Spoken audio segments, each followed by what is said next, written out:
Hello বন্ধুরা, welcome to my channel your Priyanshu. তো অনেকদিন পর একটা বড় ব্লগ নিয়ে আমি চলে এসেছি। তো এখন আমি যাচ্ছি দীঘা। আমি এখন চলে গেছি ধর্মতলা বাস স্ট্যান্ডে। আমাদের এখান থেকে রাত্রি 12:30টার সময় বাস, যাব দীঘা। খুব এক্সাইটেড। তার আগে কিছু খেয়ে নিই রাত্রিবেলা। তো এখন এই দোকানটা থেকে আমি খাবো চাউমিন। এই দোকানটায় আমরা বরাবরই খাই ধর্মতলা এলে। তো চাউমিনটা বেশ সুন্দর। তো খাওয়া দাওয়া করে যাচ্ছে এখন বাস স্টপের দিকে। স্ট্যান্ডে এখন আমি চলে এসেছি বন্ধুরা। তো এখান থেকে এখন আমি যাবো আমার বাসের দিকে। বাসের দিকে গিয়ে কথা হচ্ছে তোমার সাথে। এই হচ্ছে আমাদের বাস। আমরা যাচ্ছিলাম সাগুপ্তা ট্রাভেলসের বাসে। আমি তো বিশাল খুশি বন্ধুরা। তো ফার্স্ট টাইম আমার খুব ইচ্ছা আছে বড় করে ব্লগ করে। এই আগেরবারও দীঘায় ব্লগ করেছিলাম, বাট তখন আমার চ্যানেল অতটা সাবস্ক্রাইবার ছিল না। তো এখানে আরও একটা ভালো কাণ্ড ঘটেছে। বিষাক্ত সঞ্জু টিমের দুজনের সাথে দেখা হলো। তোমার শুভ্রদা আর টুইটদের সাথে দেখা হয়েছে। তার বিশাল খুশি। তো তোমরা তো এদের চেনোই, বিষাক্ত সঞ্জু টিমের দুই দাদা শুভ্রদা আর টুইটদির সাথে আমার দেখা হয়ে গেছিলো ধর্মতলা বাস স্ট্যান্ডে। তো আমি তো খুব খুশি, সেলফিও তুলে নিয়েছিলাম, ওনারাও খুব ভালো। আর এইটা ছিল আমাদের বাস। আমরা এদিকে 3 সিটারটা নিয়েছিলাম, যেহেতু আমরা 3 জন ছিলাম। তো খুব কমফোর্টেবলি জার্নি করতে পেরেছিলাম আমরা। মারাত্মক সুন্দর লেগেছিলো বাসটায়। আমাদের টিকিটের প্রাইস পড়েছিল 320 টাকা করে। তো এই বাস ছেড়ে দিয়েছে নিজের গন্তব্যের দিকে। এই যে মোটা ঘুমিয়ে পড়েছে অলরেডি। তো হাওড়া ব্রিজ একটু পরেই আমি দেখতে পাবো। বাস ছেড়ে দিলে নিজের গন্তব্যের দিকে। এখন দুদিনের ছুটি, সব কিছু বাধা বিপত্তি পেরিয়ে আমরা আলটিমেটলি যেতে পারছি। এটা থেকে আমি খুব খুশি। কারণ দৈনন্দিন জীবনের চাপে এতটাই ক্লান্ত হয়ে পড়ি আমরা, এরকম ছোটোখাটো ছুটি সবারই দরকার হয়ে থাকে। তাই কোথাও সময় পেলেই আমরা চলে যাই দীঘা। এখন গরিবের মালদ্বীপ যেটা। এই হচ্ছে আমাদের হাওড়া ব্রিজ, দেখে নাও। এটা দেখতে দেখতে সুন্দর একটা যাত্রার আমরা যাচ্ছি। যেন যাত্রাটা শুভ হয়, এটাই কামনা করো তোমরা।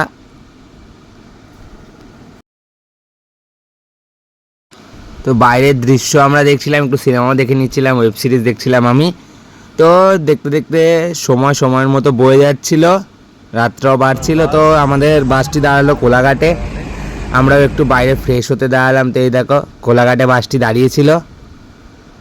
তো মোটামুটি ওয়েদারটা খুব ঠান্ডা ছিল না, খুব গরম ছিল না, মোটামুটি ম্যানেজ হয়ে যাচ্ছিলো। যদি এসি বাস, সেরকম কোনো অসুবিধাও হয়নি আমাদের।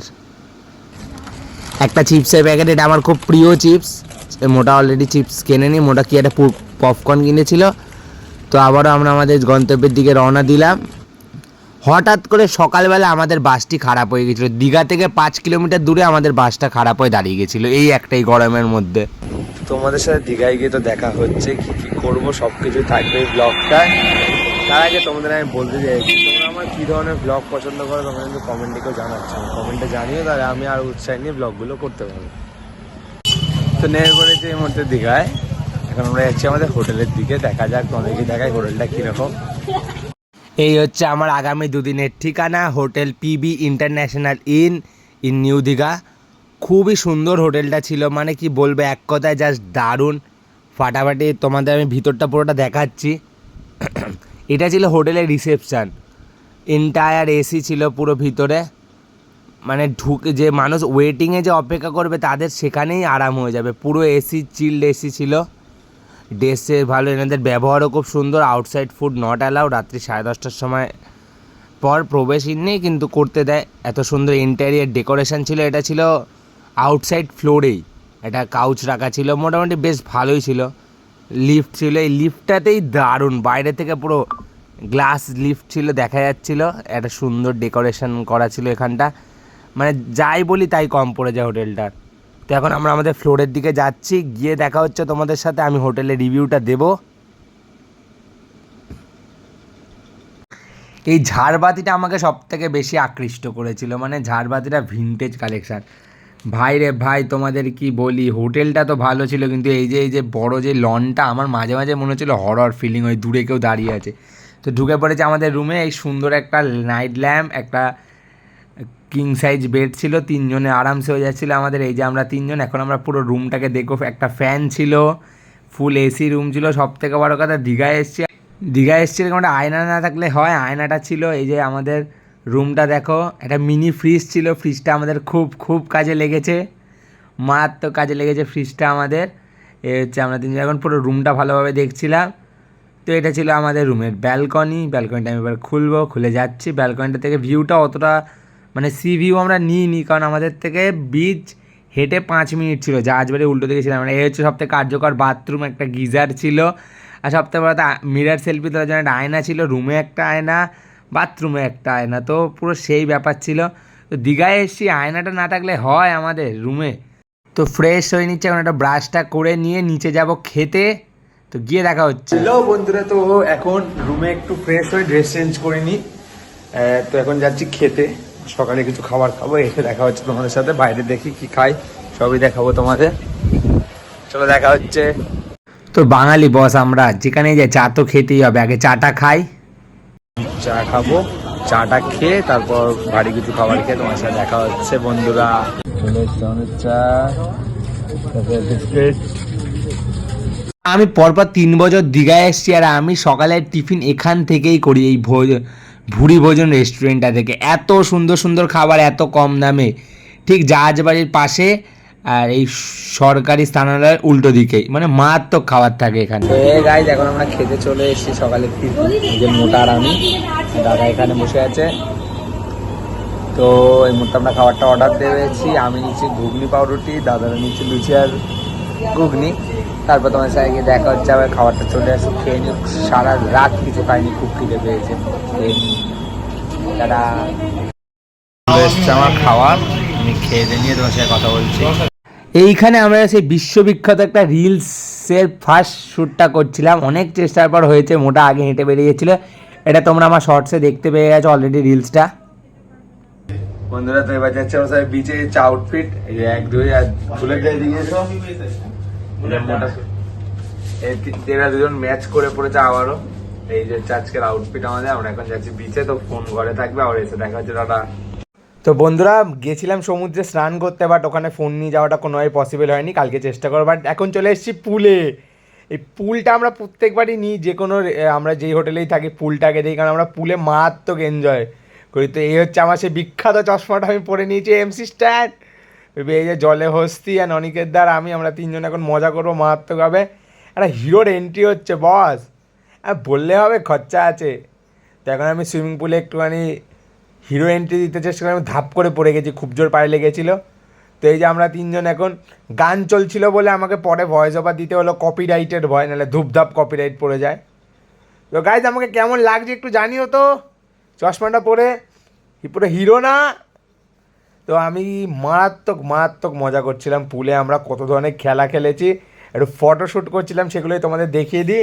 এই যে পরে ঝিঙ্কু একটা ফটো তুলেছি, কিছুদিন পর আমার কভার ফটো দেখতে হবে। এই যে আমি ভুঁড়িটা যে আমার বোঝা যাচ্ছে, সেটা একটু পরের ছবিটা দেখো, জল পড়ি পুরো। আমি 3 জন মিলে ধ্যান করছিলাম, কিসের ধ্যান জানি না।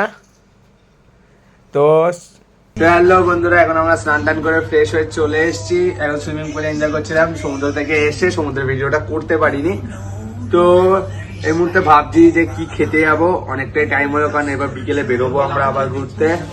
তো এই যে আমার আরেক দাদা ওয়াশরুমে এখনো উনি, আর এই যে আমরা যখন আপাতত রেডি হচ্ছি।